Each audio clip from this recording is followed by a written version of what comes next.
look at Ryan Fitzpatrick's history, right, with number one wide receivers that we know are alpha wide receivers. Right here. No snoring, all soaring for Terry McLaurin. It's time to quit sleeping on the guy. He's now got some weapons around him, got a quarterback that could sling him the ball. Johnny, I'm ready for Terry McLaurin's absolute nuclear season. And I think based on what you were researching on him, you're ready as well. Yeah, I'm more than ready for Terry McLaurin to really take that next step, and I really do believe he can. Now, his ADP is priced just right. I think it's there's still a lot of opportunity, and I think that it could even go up a little bit more, and I'd still be willing to buy in. And I'll tell you the main reasons why. Now, Washington obviously went out and got the Magic Man, Ryan Fitzmagic, and in free agency. I do expect them to draft a quarterback, but I would expect the same kind of grooming. Now, this could change, obviously, if the ceiling of Terry McLaurin could change drastically depending on who is at quarterback. However, we've seen, that's the one nice thing, is that Terry McLaurin, through dumpster fire quarterbacks, has still been able to be a top 20 wide receiver, Travis. Last year, he averaged 14.9 fantasy points per game.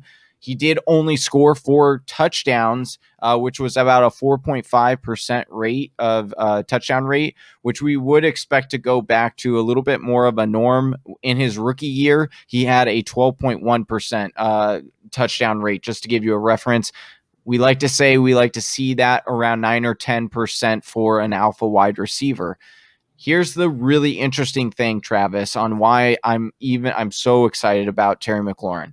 Because when you look at Ryan Fitzpatrick's history, right, with number one wide receivers that we know are alpha wide receivers. Look at this list, and it's longer than, as you like to bring up, it's longer than a CVS receipt. Okay, the coupons on there, because we got Mike Evans. We know that he was over 1,000 yards with Ryan Fitzpatrick.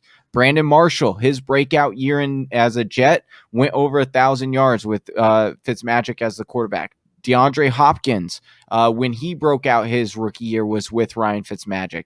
Devontae Parker, his breakout, we know was with Fitzmagic. And check this one. This one goes back a little bit, Travi. I know you'll remember this name, but Stevie Johnson for the Buffalo Bills was a over 1,000-yard receiver with Ryan Fitzmagic as the quarterback. Now, I do understand there is going to be a lot of people who look at the moves that Washington also did this offseason, and I think that's why his draft capital of Terry McLaurin is going to stay relatively the same. It might go up just slightly, but you're looking at Curtis Samuel coming in and Adam Humphries coming in, and then you expect Gibson to be more acclimated and more involved in the passing game. And so some might say, oh, well, that means that the target market share should come down for Terry McLaurin. I'm concerned for that.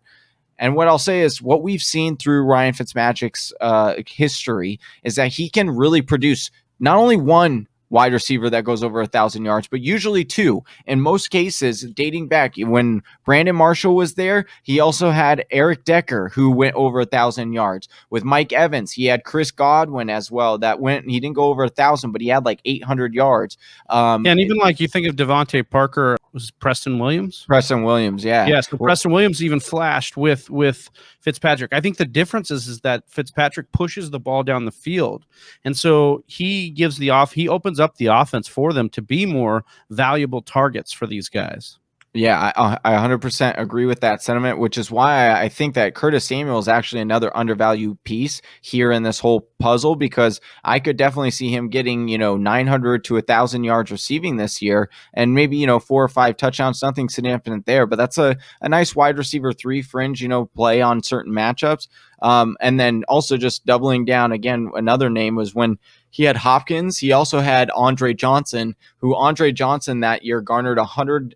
That's the other big thing. All these guys are garnering 140 plus touches or targets. And so you're telling me Terry McLaurin getting 140 plus targets, where we were just talking in the first segment about, elite alpha wide receivers getting over 140 targets. Sign me up. Yeah, no, I think that's a great call on Terry McLaurin. I think, currently he's going down there in that low range of guy that could easily, push you up the boards. I think we're just seeing more and more how much value there is in rounds 3 through 7 in wide receiver, and Terry McLaurin's one of the guys I think of every time in that valuable area. Hey, you made it to the end of the video. If you like what you saw, go ahead and click subscribe. And if you want to watch more fantasy football content, check out one of these videos.